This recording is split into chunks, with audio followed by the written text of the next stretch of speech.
नमस्कार दोस्तों, मैं पंकज सर स्वागत करता हूं अपने YouTube channel math classes by Pankaj sir में। जितने भी गांव देहात में कोचिंग चला रहे हैं, आप लोग के साथ एक समस्या हमेशा जूझते रहते हैं। खास करके गांव में कोचिंग चलाने वाले शिक्षकों से हम बात करना चाह रहे हैं कि गांव में एक समस्या हम लोग हमेशा जूझते रहते हैं, और वह समस्या है क्या पता है कि सर हमारे कोचिंग के बच्चे इंग्लिश अच्छे से पढ़ ही नहीं पाते हैं। और इंग्लिश अच्छे से पढ़ नहीं पाते, हिंदी अच्छा से पढ़ नहीं पाते, यानी अच्छा से रीडिंग कर ही नहीं पाते, तो हमारे बच्चे कैसे तेज होंगे। तो बात करते हैं दोस्तों, आज का जो वीडियो बनाए हैं आप लोग के लिए, इस टाइप से 2 वीडियो और बना चुके थे। तो आज आप लोग से बात करना चाह रहे हैं क्या कि आप सही तरीका सही रास्ता पकड़िए। बात यहाँ पे ये हो जाता है कि जो स्टूडेंट हमारे पास पढ़ने के लिए आते हैं, जो विद्यार्थी हमारे पास पढ़ने के लिए आते हैं, वो एक कच्चा मिट्टी की तरह होता है। आप उसको जो आकार दीजिएगा वही आकार में वो आ जाएगा। याद रखिएगा कि आप इतना जान लीजिएगा कि सर हमारे में ही कुछ कमी है। यदि वो कमी को हम दिन का दिन दूर करते रहें, नए नए तरीके को आजमाते रहें, नया नया तरीका ढूंढते रहें, तो हमारा कोचिंग ग्रो करना तय है।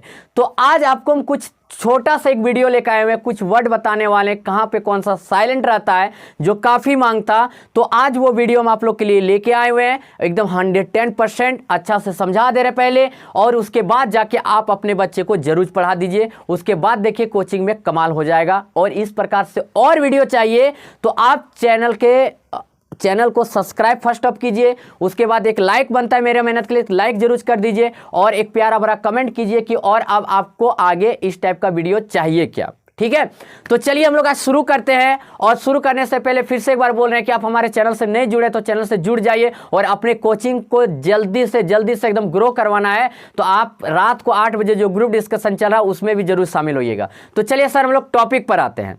तो देखिए हमेशा याद रखिएगा, क्या याद रखिएगा, देखिए ग्रामर रूल कुछ होते हैं, कुछ रूल होते हैं। तो यहाँ पे एक फर्स्ट ऑफ क्या बता रहे हैं, ध्यान से सीखिएगा, और बच्चे को यही टाइप से आपको सिखाना है। जैसे जी से पहले हमेशा याद रखिएगा, जी से पहले हमेशा याद रखिएगा कि डी जो रहता है वो साइलेंट रहता है। तो जी से पहले यदि डी आ गया तो डी क्या रहेगा, साइलेंट रहेगा। हम फिर से बोल रहे हैं, जी से पहले डी आया तो डी साइलेंट। जैसे ब्रिज आया कि नहीं, BRI, अरे यहां देखिए, अब देखिए यहाँ पे जी जो है, जी के पहले डी आ गया तो ये डी मेरा क्या हो गया, साइलेंट हो गया। इसलिए क्या पढ़ाता है, ब्रिज पढ़ाता है। फिर से देखिएगा, JUDGE, फिर से देखिए जी से पहले क्या आ गया, डी आ गया तो डी मेरा क्या हो गया, साइलेंट हो गया। KNOWLEDGE,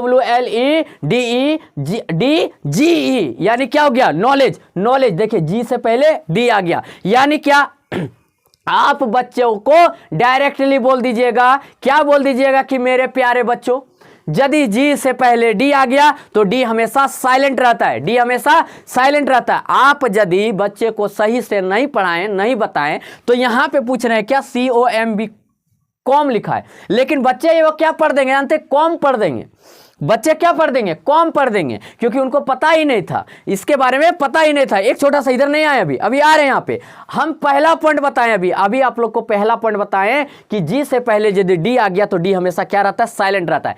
नेक्स्ट पॉइंट जो बता रहे हैं, शब्द के अंत में कोई भी वर्ड है, कोई भी शब्द है, और यदि अंत में GH आ जाता है तो GH हमेशा क्या रहता है, साइलेंट रहता है। जैसे एक एग्जाम्पल लिखे, क्या लिखे, हाय, ये क्या पढ़ा गया, हाय पढ़ा गया। तो इस प्रकार से और एग्जाम्पल आप इसमें ऐड कर सकते हैं, इस प्रकार से और एग्जांपल आप ऐड कर सकते हैं, और बच्चे को बार बार रीडिंग करवाइए कि देखो प्यारे बच्चों ये चीज देखिए कि देखिए यहां से जी से पहले डी आया था, इसलिए डी मेरा क्या था, साइलेंट था। तो इस प्रकार से एक छोटा सा एग्जांपल लिख दिया आप लोग के लिए। अब आप इसमें क्या कीजिएगा कि और ढेर सारा ढूंढिए, बुक से ढूंढिए, और बच्चे लोग को प्रैक्टिस करवाइए। उसके बाद बात कीजिए कि बच्चा पढ़ रहा है कि नहीं पढ़ रहा है, और बढ़ रहा है कि नहीं बढ़ रहा है, ये चीज बोलिएगा।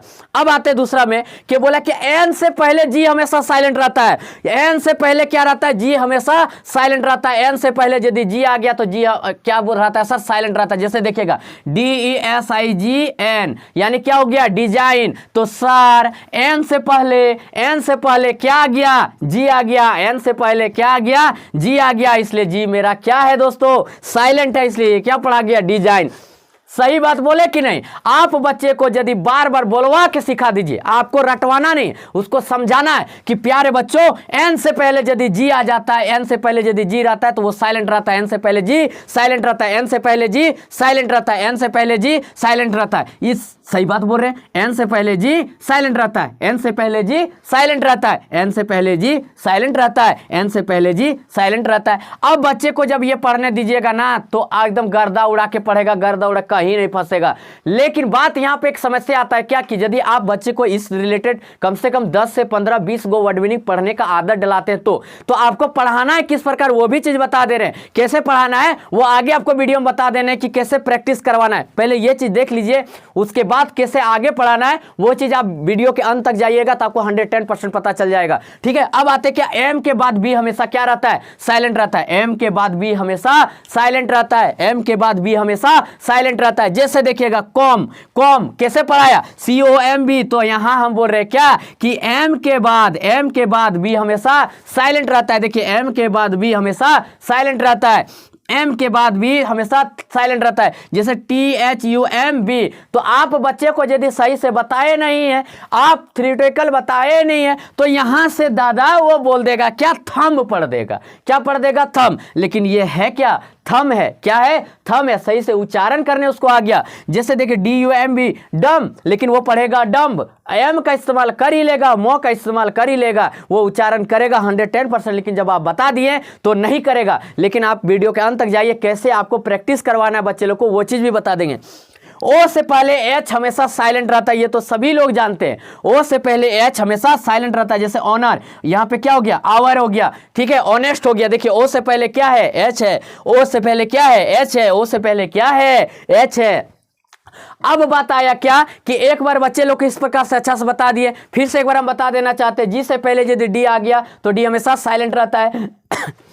वर्ड के अंत में यदि GH आ गया तो GH हमेशा साइलेंट रहता है। एन से पहले जी साइलेंट रहता है, एन से पहले जी साइलेंट रहता है, एन से पहले जी साइलेंट रहता है, एम के बाद बी साइलेंट रहता है, एम के बाद बी साइलेंट रहता है। ठीक है, ओ से पहले एच साइलेंट रहता है। चलिए बस इतने तो था ना, लेकिन अभी आपका बाकी है। हम क्या बताएं कि लास्ट तक जाइए, मजा लगेगा। अब बात क्या हो गया कि इस रिलेटेड अब देखिएगा बच्चे लोग को प्रैक्टिस किस प्रकार करवाना है। जब इतना मान लीजिए 5 ही टॉपिक एक क्लास में पढ़ाएं, ठीक है, पढ़ा दिए। अब क्या करना है कि बोर्ड में पूरा भर देना है। बोर्ड में पूरा वर्ड मीनिंग ऐसे ढूंढ के रात को आप थोड़ा वर्क कीजिए, वर्ड मीनिंग बुक से ढूंढिए इसी टाइप से रिलेटेड। उसके बाद सभी बच्चे को एकदम पढ़ाना चालू कीजिए। एक एक बच्चे को उठाइए कि बच्चों ये ला कैसे बताओ, इसका उच्चारण कैसे होगा, इसका उच्चारण कैसे होगा। 110% ये थोड़े श्योर रहिएगा कि 30 बच्चा बैठ रहा है तो 30 बच्चा आपका कैच कर लिया। अब देखिएगा कि एक बच्चा यदि आप उठा रहे हैं ना और एक बच्चा गलती कर रहा है ना तो उसे और जितने बच्चे थे ना सभी लोग सीख जाएंगे। जैसे वो मान लीजिए यहाँ से लिखे BRIDG ब्रिज, तो डी का यदि उच्चारण वो कर देता है तो तुरंत बोलिएगा कि बच्चों जी से पहले क्या आया था? डी, तो बताओ डी साइलेंट रहेगा कि नहीं? बोलेगा यस सर। जैसे बोलिएगा COMB कॉम, तो इस रिलेटेड कम से कम 30 गो वर्ड ढूंढिए और बोर्ड में लिख दीजिए और एक एक करके बच्चे लोग को खड़ा करके बढ़िया से पढ़वाइए और पूछिए। उसके बाद देखिए कमाल कोचिंग में आप सही तरीका लेके चलिएगा तो 110% आपका कोचिंग ग्रो करेगा। आप जोड़ घटाव गुना भागा सब वीडियो में बोलते हैं, यही सब सिखाते रह जाइएगा। भिन्न का जोड़, भिन्न का घटाव, भिन्न का गुना, तो आपका कोचिंग कभी ग्रो करने वाला है नहीं। आपको नया तरीका अपनाना पड़ेगा, नया एनर्जी लाना पड़ेगा, नए तरीके से चलना पड़ेगा। तो यदि आज का वीडियो अच्छा लगा होगा, आप हमारे चैनल से अभी तक नहीं जुड़े तो चैनल को सब्सक्राइब जरूर कर दीजिएगा। चलिए सर, थैंक यू, धन्यवाद, जय हिंद, जय भारत।